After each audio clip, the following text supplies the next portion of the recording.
boa noite. Estamos ao vivo mais uma vez essa semana. Que maravilha, né, gente? Mais um dia, mais uma oportunidade de fazermos diferente. E hoje, como nossa semana é falar sobre organização, é claro, eu também estou me organizando e também estou hoje com um cenáriozinho novo. Claro, por quê? Porque falar de organização e falar com uma pessoa que é expert no assunto faz, né, com que a gente fique mais entusiasmada ainda e que a gente queira realmente conhecer um pouco mais o que acontece com as pessoas no sentido de organização. E o nosso assunto de hoje é um assunto super interessante, já sequência, né, de falar, já estamos na sequência da fala da segunda-feira, que foi com a minha querida Dulci, que falamos aí sobre os S's da organização, falamos da organização pessoal, do cuidador, e hoje, gente, eu tenho certeza que hoje vocês irão adorar o assunto que nós trouxemos para vocês. Nós vamos falar sobre a pessoa idosa e o transtorno de acumulação. Vejam bem que assunto interessante. Boa noite, a Gisele já está aí. E antes de eu trazer a Gisele para a gente, oi Mari, oi, tudo bem? Oi, chefe Rodrigo, oi Ednilze.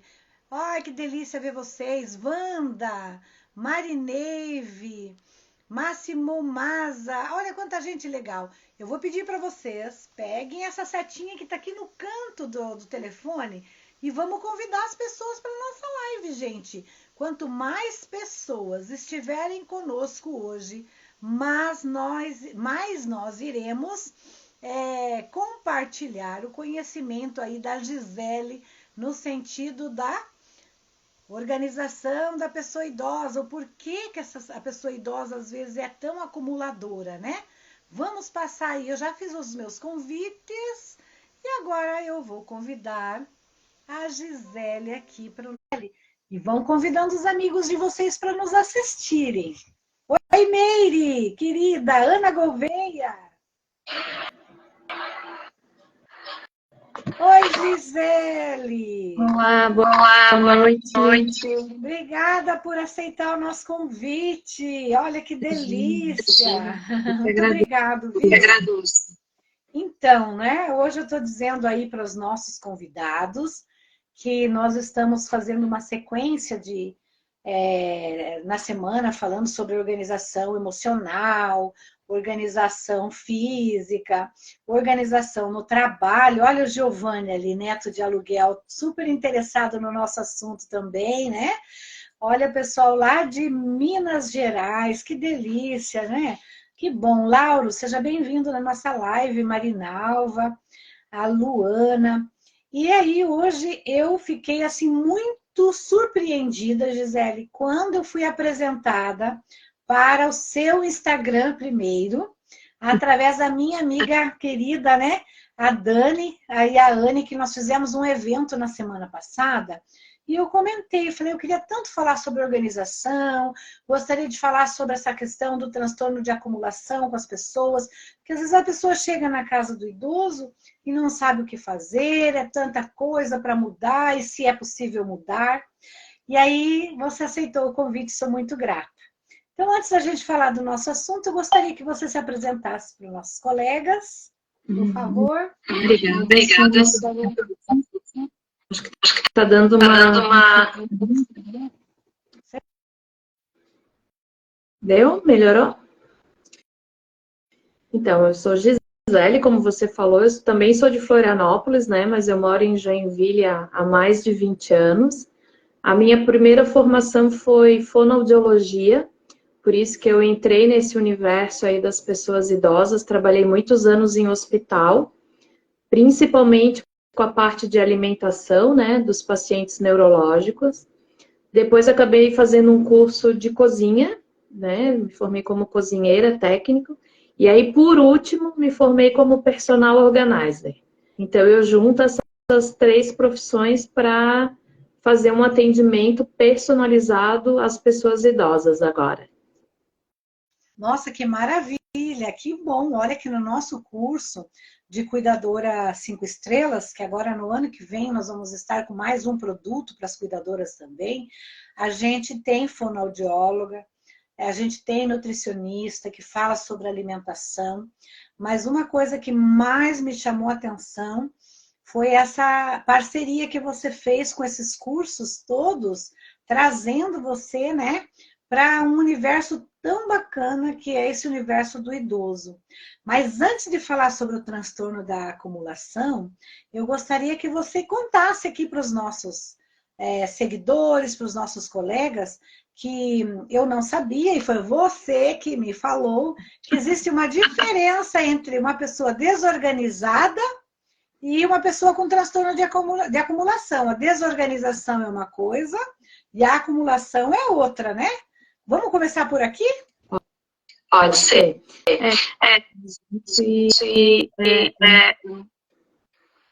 Deixa eu ver aqui. Tá dando uma microfone. Eu vou fechar meu microfone. Tá. A gente tem um costume de dar muitos rótulos às pessoas, né? E também é muito comum a gente dizer assim, eu sou isso, eu sou aquilo. Então eu escutava muito assim, eu tenho toque, meu pai e minha mãe é acumulador, né? Lá em casa é uma bagunça. Só que a gente tem que entender que tem coisas que são extremos, né? Então, assim, para a gente começar a falar de desorganização crônica, ela é uma desordem, então ela tem que ter algumas características. Ela tem que ser, uma pessoa está nessa situação há mais de um ano, ela já tentou se organizar sozinha e não conseguiu. Geralmente, ela tem vários produtos organizadores na casa dela, fez até cursos, mas a lógica dela, ela está numa situação que ela não consegue controlar. Isso é uma desorganização crônica. E aí a gente não vai entrar aqui, isso é para uma outra live, mas tem muitos motivos que fazem a pessoa chegar nessa desorganização. Quando a gente fala em transtorno de acumulação, a gente já está falando de uma doença. Ela já está no DSM-5. Antigamente ela não estava, mas ela entra como uma doença. Ela tem graus, então ela vai do grau 1 até o grau 5, né? Então, assim, é muito comum a gente ver séries norte-americanas mostrando aquele grau de acumulação, o famoso lixão, com muitos bichos, com muita, né? Assim, então a gente fica um pouco apreensiva que todos os casos são assim, mas não. A gente tem casos que não chegam a esse nível, mas sim, ela é uma doença, ela precisa de tratamento. E não é qualquer profissional que pode atender. A gente não pode chegar e entrar na casa da pessoa e querer, não, vamos organizar essa bagunça. Não é assim que funciona, né?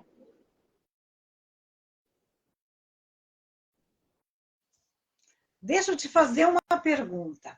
Até você eu lembrei de um caso hoje, enquanto eu me preparava para a nossa live, de uma cuidadora nossa, cuja mãe dela se tornou acumuladora. Então, a mãe dela mora no interior de Santa Catarina, num sítiozinho próximo da cidade, dirigia seu carrinho, ia para a cidade, né, fazer as comprinhas dela e coisa e tal.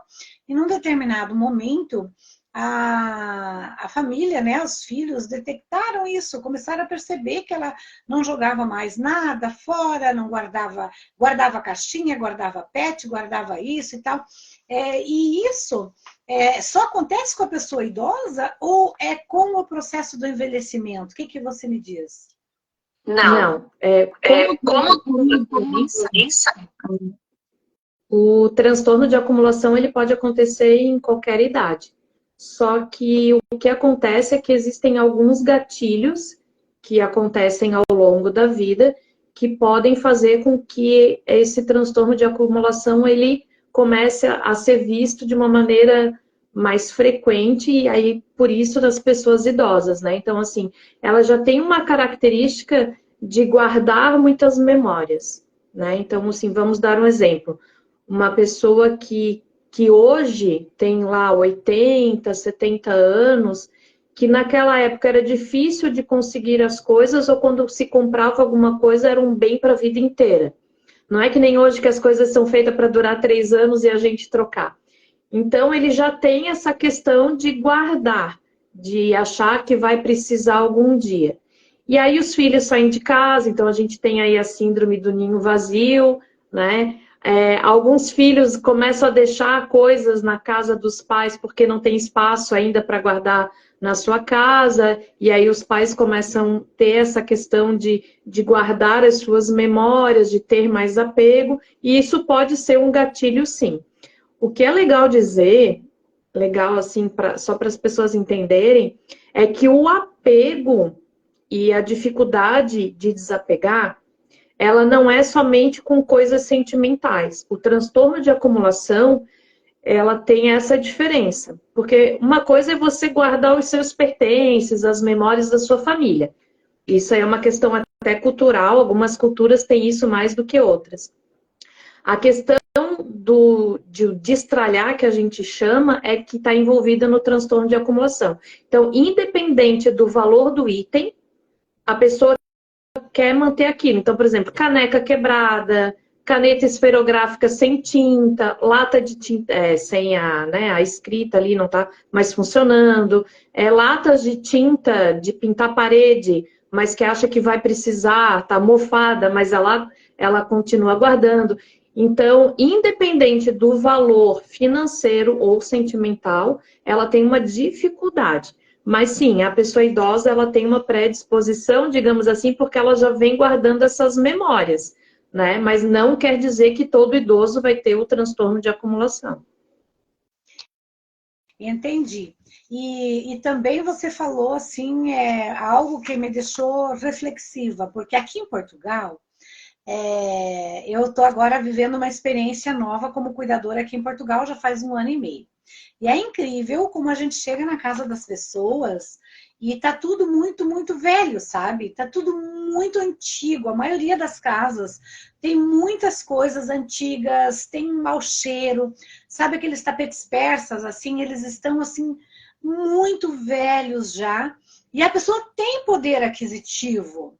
E aí eles aqui têm ainda um local nos apartamentos que se chama arrecadação, né? No Brasil tem alguns apartamentos que tem, mas já não é tanto. Mas aqui ainda existe a arrecadação, que daí lá na arrecadação eles guardam coisas infinitamente.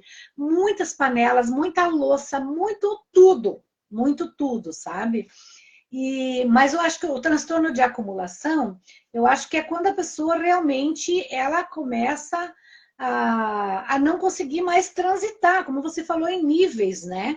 E como é que a gente vai chegar, nós, enquanto cuidadoras, ou um familiar, né? Nós temos muito cuidador informal, que é o familiar do idoso, né? Aquele que está lá dando a primeira atenção, o primeiro cuidado. Como é que vai chegar para mudar esse cenário do acumulador?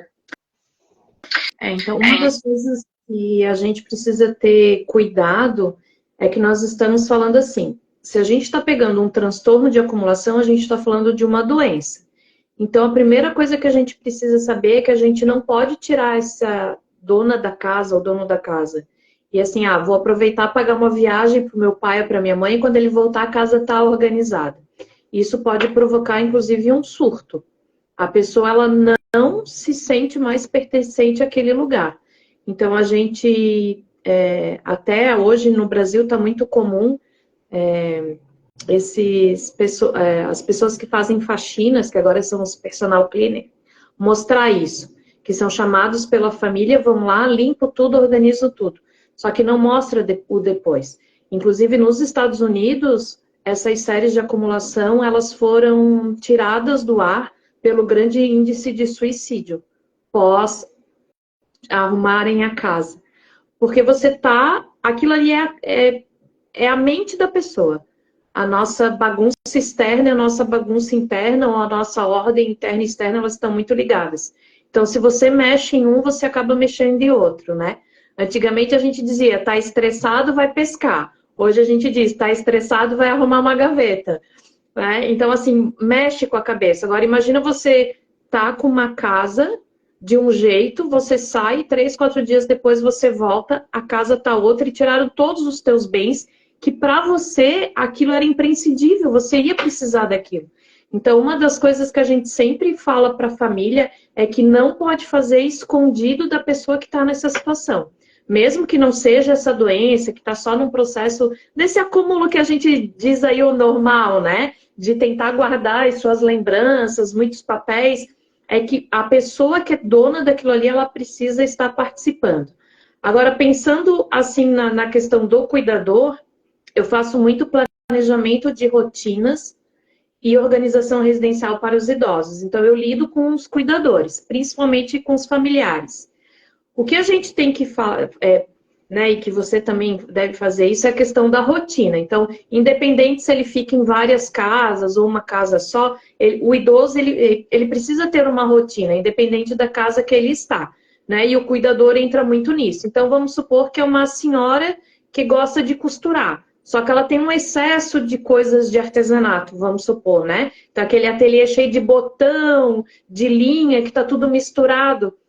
O cuidador, ele pode tentar fazer com que aquela pessoa, aquela senhora, entenda que se ela separar os botões, fica mais fácil dela achar na hora de costurar. Então, pegar potinhos de vidro, de conserva, de outras coisas. Ah, dona Flaninha, vamos organizar aqui os botões para a senhora costurar melhor. E não chegar e dizer, vamos jogar isso aqui tudo fora porque você quer velho. Vai ter botão enferrujado? Vai. Vai ter linha no meio do botão? Vai. Mas aí você consegue ir aos pouquinhos. Então, o cuidador ele tem um papel muito importante de fazer esse meio de campo entre a família e o paciente, digamos assim, ou o cliente, né? Conforme vocês chamam. E não deixar com que seja tudo de uma hora para outra jogada no lixo. Porque essa pessoa ela pode.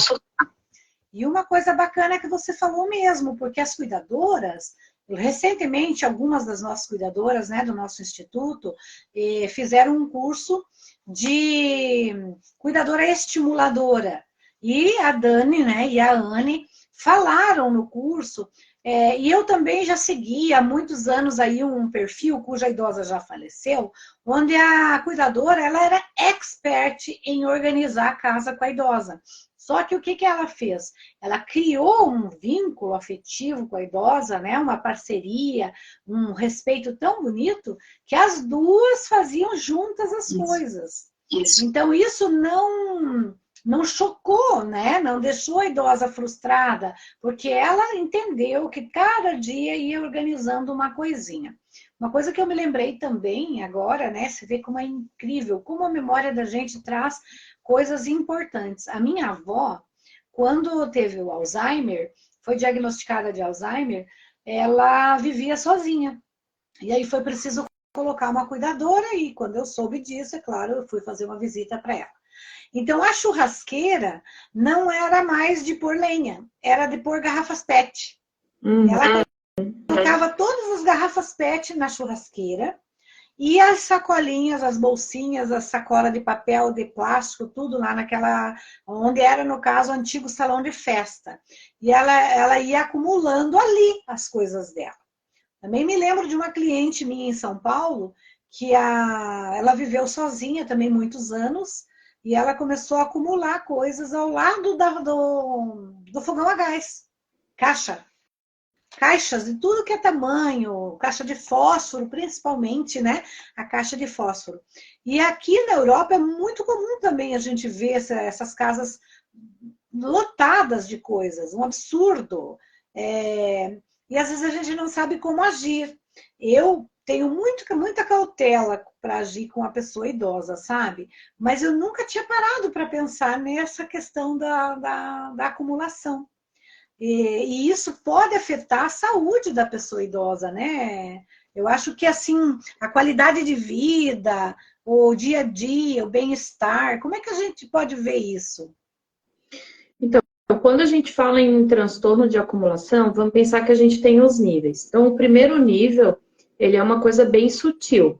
Às vezes, você como cuidadora, entra na casa, está tudo em ordem. Você começa a perceber uma certa acumulação quando você começa a ter a confiança da pessoa que ela te mostra as roupas, né? Aí você vai começar a ver a questão da comida, e aí você vê lá que tem, por exemplo, eu participo de um grupo de estudo, que eu não lembro agora muito bem, mas todo o saquinho de arroz que a pessoa abria, ela guardava o saco de arroz, ela transportava o produto para dentro de um pote hermético e ela tinha as pilhas do saquinho de arroz, porque um dia ela ia precisar. Então, assim, primeira coisa é que não tem lógica. Então, assim, a gente fica, meu Deus, mas por que tá guardando isso? Então, são coisas que não têm lógica, né?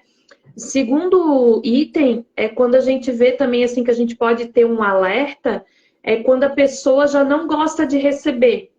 Quando ela não gosta de receber, pode aí surgir um alerta que ela tem algumas coisas de acumulação que ela não quer que os outros percebam, tá? Então, assim, são sinais de alertas que antes de você chegar, você já começa, né? Ah, não repara na bagunça. E aí a gente começa aquela coisa de ter, assim, por exemplo, uma mesa de jantar que já não tem mais espaço, né? Aquela cadeira que vai acumulando roupa. Outro tipo de acumulação que também é muito comum, e aí a gente vai falar de uma outra área, que são as compras compulsivas. Eu posso comprar e acumular aquele item, mas eu posso pegar na rua ou eu posso receber. Então, existem por vários meios que aquela pessoa começa a acumular. O que acontece com a pessoa idosa? Ela já viveu mais tempo, então ela tem mais chance de ir ao longo da vida. Principalmente na Europa, a gente ainda sofre um resquício das guerras, né? Onde a pessoa ela ainda quer se resguardar pensando que ela pode vir uma. Pode vir, não, porque a gente está em guerra, né? Tem países aí que estão em guerra. Então é aquele medo de ficar sem alguma coisa, só que dentro, não é dentro de um raciocínio lógico de guardar comida, acaba indo para um outra coisa, né? Vou guardar pote de sei lá o quê, porque eu vou precisar para não sei aonde. E não faz sentido.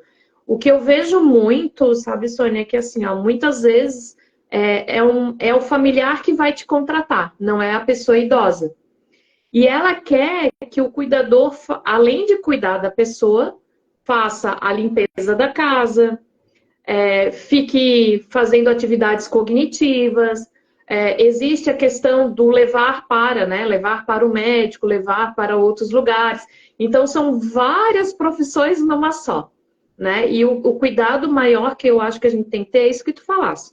A confiança na pessoa que a gente está cuidando. A partir do momento que a gente pega a confiança naquela pessoa de fazer atividades cognitivas, atividades de lazer, bem como as meninas ali de Floripa passaram, né? A cuidadora que vai estimular. Eu também faço muito por ser fonoaudióloga. Trabalhei muitos anos com atividades cognitivas. Eu passo isso para os cuidadores também, para os familiares.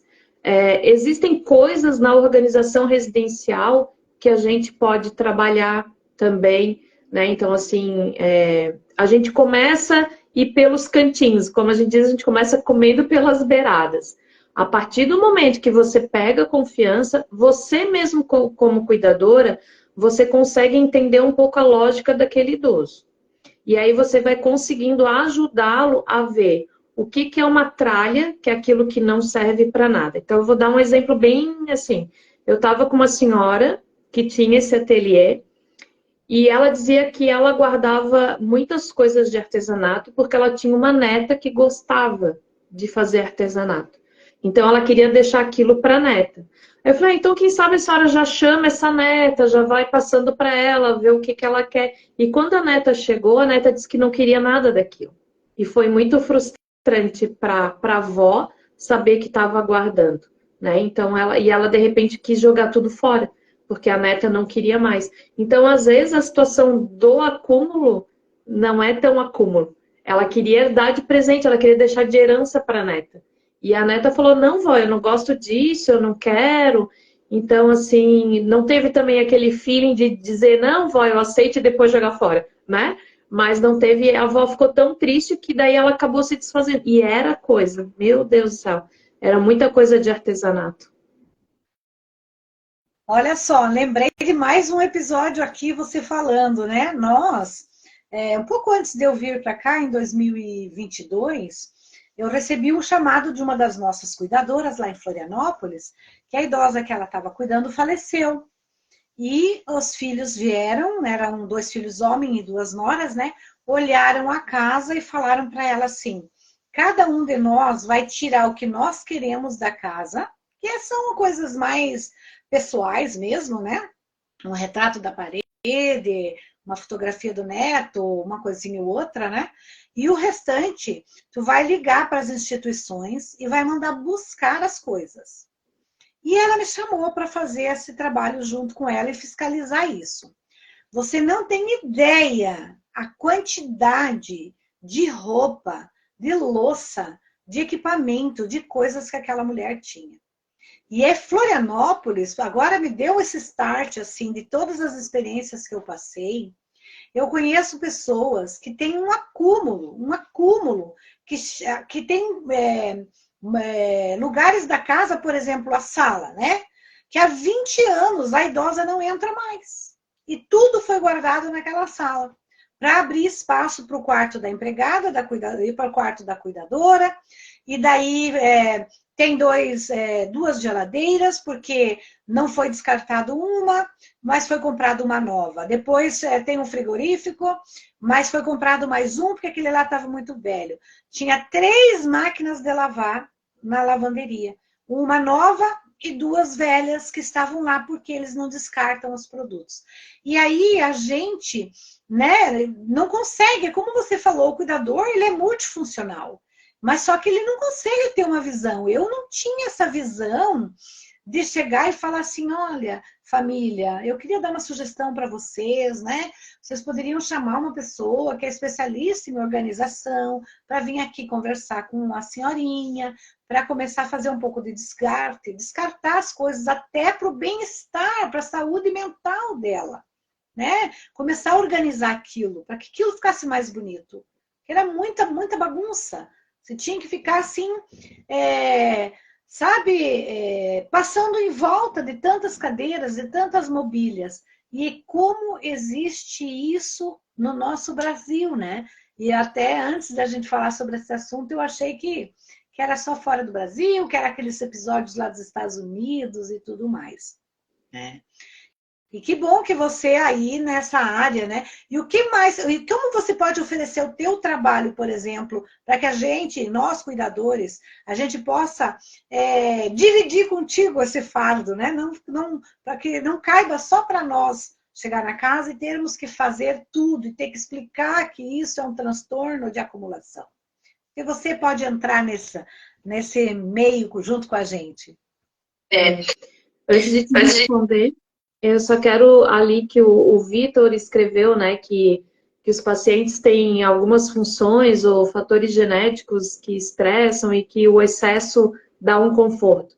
A gente tem essa questão de que todo excesso é uma falta, né? Então, assim, excesso de comida, excesso de coisas, excesso de jogo. Então, todo excesso aí, ele esconde uma falta. Isso é muito comum, assim, a gente vê muitos psicólogos falando sobre isso, né?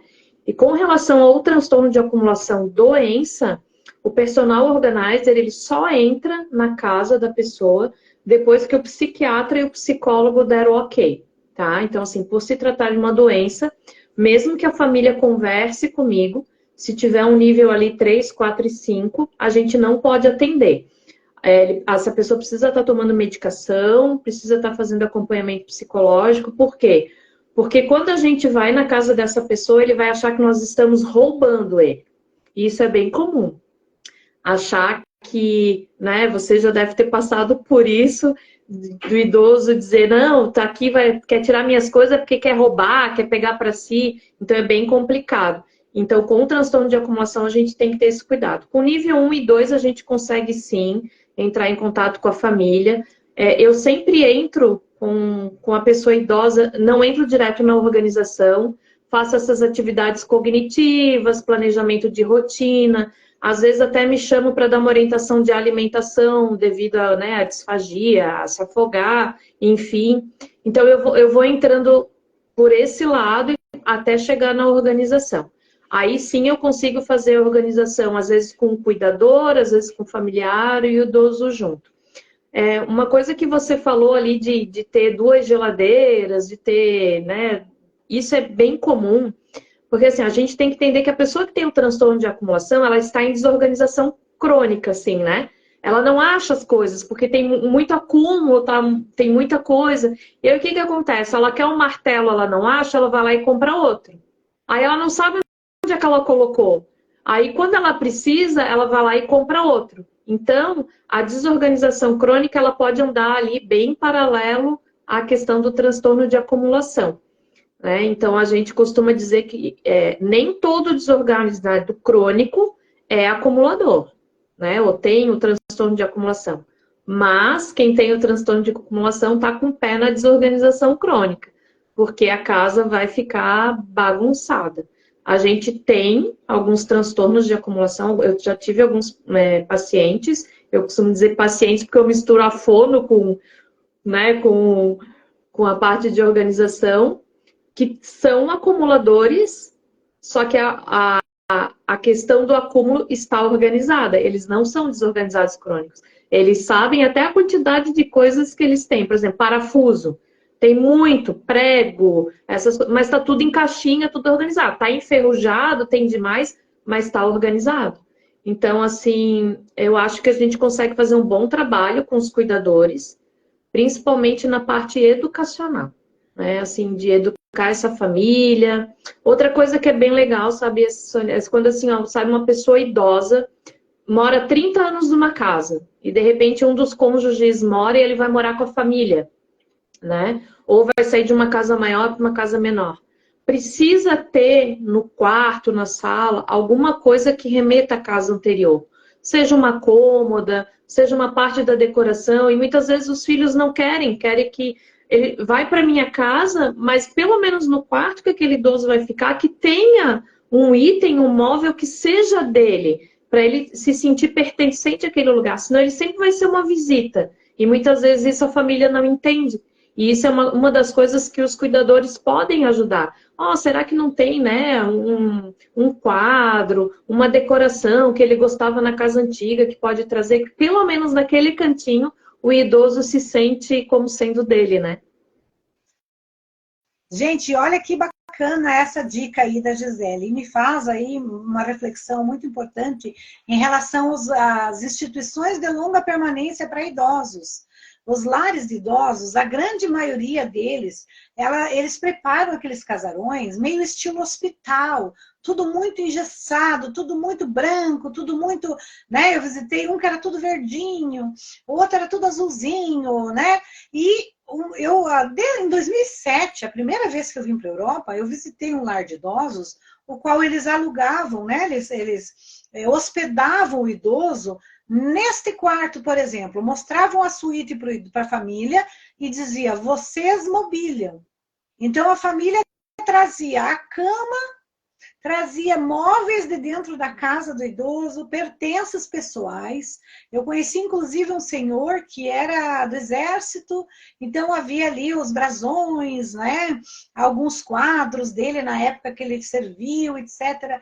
Como isso é aconchegante, isso dá um calorzinho, né? Um quentinho no coração da pessoa, quando ela consegue se identificar pelo menos um pouquinho com a história da vida dela. E outra questão também muito séria para os cuidadores, falando nessa questão de organização, de não mexer no que é da pessoa idosa, também tem muito a ver que às vezes o idoso ele chega, o cuidador chega para cuidar do idoso, e aí, por exemplo, aconteceu comigo que eu levei uma cuidadora para fazer uma entrevista, e quando eu mostrei o banheiro da pessoa idosa, tinha uma mesa dessas de bar, de plástico, branca, redonda, no meio do banheiro dela. Era um banheiro lindo, com banheira, com armário e tudo mais, e ela tinha Alzheimer. E em cima dessa mesa, duas cestinhas de bijuteria, grampo de cabelo e escova de cabelo. Então a menina, a primeira coisa que a moça queria fazer era tirar aquela mesa feia de plástico dali. Só que há 30 anos, no mínimo 40 anos, que aquela senhorinha todos os dias, ela se debruçava ali naquela mesa, ficava escolhendo a bijuteria que ela ia usar. Isso é muito importante. Preservar isso, né? Então, preservar o ambiente da pessoa idosa. Desculpa, me afoguei. Imagina. A gente quando vai organizar, até inclusive tem essas coisas assim, por exemplo, Passa. Hoje é muito comum a gente comprar, por exemplo, sabonete líquido, que é mais fácil para o idoso do que o sabonete em barra, né? Shampoo e condicionador e querer botar em frascos iguais. Então eu digo assim, a gente que usa óculos, se for botar 3 frascos igual, a gente já não sabe o que que é um, o que que é outro, é capaz de passar um sabonete líquido na cabeça. Então, assim, são detalhes que muitas vezes os filhos querem deixar uma coisa bonita, uma coisa agradável, mas que a gente tem que entender que precisa ter um olhar diferente para a pessoa idosa, né?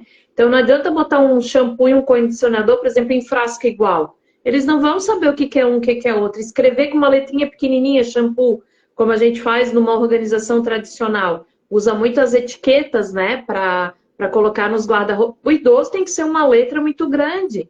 E às vezes eles nem gostam da etiqueta, eles são muito visuais, mas tem que ser coisas maiores. Então, assim, produtos organizadores, muitas vezes que a gente usa em organizações tradicionais, a gente não consegue usar com idoso. Por quê? Por exemplo, uma colmeia rígida, que é aquela caixinha cheia de separação para a gente botar as calcinhas ou as meias em ordem, o idoso pode machucar a mão botando ali dentro. Então, assim, é todo um diferencial que a gente tem que ter. E é a mesma coisa que eu digo que cuidar de criança e cuidar de idoso, né? Não quer dizer que você tenha experiência de um que você vai saber lidar com o outro. Por isso que existem pessoas como você que estão aí para orientar, né, as pessoas de como fazer o seu trabalho. É verdade. Peço desculpas que eu me afoguei. Imagina.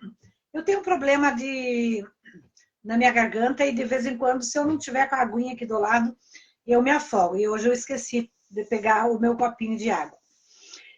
Você me fez lembrar uma coisa bem legal, até para a gente, né, já está terminando quase o nosso tempo, mas outro dia, só para lembrar, eu atendi uma senhora com Parkinson, e aí nós estávamos trazendo as roupas dela, aqui em Portugal, da casa dela, que ela ficou viúva, para a casa da filha. E nós fomos fazer o guarda-roupa. Nós fizemos do nosso jeito, né, como ela queria, porque o bracinho dela tá trêmulo, tá? Ela tá enrijecida. Então, eu coloquei ela sentadinha do lado do guarda-roupa e algumas coisas ela mesma guardou, outras fui eu que guardei e tal. No próximo dia que eu cheguei do meu plantão, ela tinha colocado as bermudinhas dela, tudo naqueles cabides de grampo, assim, uma do ladinho da outra. E aí eu fiquei pensando, como que ela, que não tem condições de caminhar sozinha, né, já tem dificuldade num bracinho, vai levantar o braço para esticar lá em cima para puxar uma roupa do cabide. Então, às vezes é isso, sabe? São mínimos detalhes que fazem toda a diferença para a gente que é cuidador. É ter essa experiência com uma pessoa como você, né? Uma pessoa que tem essa visão, uma pessoa que passa para a gente visões, como você falou dos organizadores, que fazem toda a diferença. E o cuidador que consegue perceber, ter essa sensibilidade, com certeza ele vai realizar um trabalho de qualidade. Ai, fico bem feliz, assim. Eu gostaria de continuar falando muito sobre esse assunto. Hoje foi só uma pincelada, né?